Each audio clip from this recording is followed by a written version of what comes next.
Alright, so this is a review from our T-Kimura series that we just finished up this month. So starting in the T-Kimura position, if I've got Phil in a T-Kimura, I've always got a nice Kimura on top, rolled in tight, and keeping it close to his belly button. I'm never extended like an actual T, I'm curled in on my side, knees to elbow as much as possible, and staying tight. The three main ways that he's going to try to escape. First, he might try to turn toward my head. If he turns toward my head, I extend both hands down into his belly button and I lift up his elbow so he can't get over his own elbow. Go ahead. Second, he might try to turn toward my legs. If he does, go ahead, I pull up on the tricep so that he can't turn that way. Back again. The last way he might try to escape is he might bridge hard over the top of me and flatten me out. If that happens, I can extend my arms and strip back into position again, and I might have to do that again and again. Go ahead. Now, the final way that we can also deal with that is if he really is insistent on bridging, I can always just knee to elbow, put in my hooks, and take his back. So those are the keys to maintaining the position. Attacks from here include if he turns toward my legs, first of all, or if I feel like he starts to get his shoulders and head to the floor. Whenever I'm losing the position like that, I should always walk to north-south, belly out, pull myself up on top, and then I can turn his head away, keep him on the side, and finish a regular Kimura. If I can't get his hands free, the back knee can always come up, and we can pivot into an armbar. The second series of attacks happen off one of his main reactions, which is that he turns toward my head. Anytime he turns toward my head, I try to keep him here by lifting his elbow and pushing his hand into his belly. And then the first thing we can do is look to expose this arm. He turns toward my head, he'll always make a little hole on bottom where we need an elbow.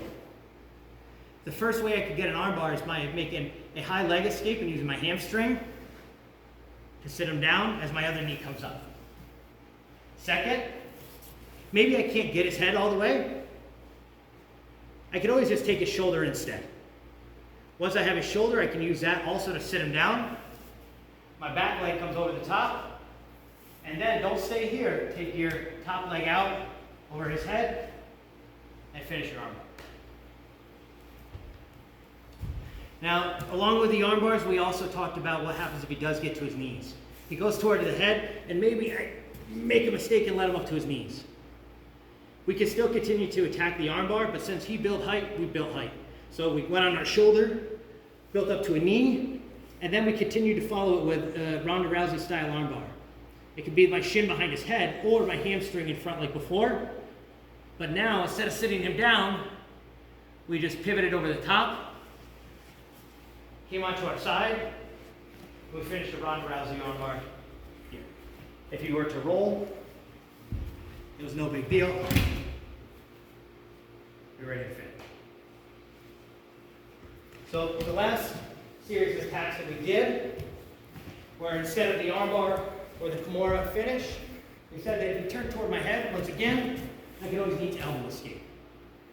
Once I knee to elbow here, I can use my top leg to armbar him, sit him down for the armbar or rear triangles, or I could just take that leg and put it over his hip so that I had a back take. To finish the back take, I had a hook. I lifted the elbow and turned the frames. And as we switched sides, I went a single straight to a C-pump, preferably looking to choke along the way. Along that same context, we said again, if he turns toward my head, I can always take his back with a hook. But if he built up too high, I could do the same thing as long as I built height with him. Shoulder, knee post, hook. From here, we went single straight, hand on the floor, and sat back on his hips so that we could get our second hook on the far side. So that was our main attacking sequences from the T-Kimura. In the next video, we'll do the main entries into the position.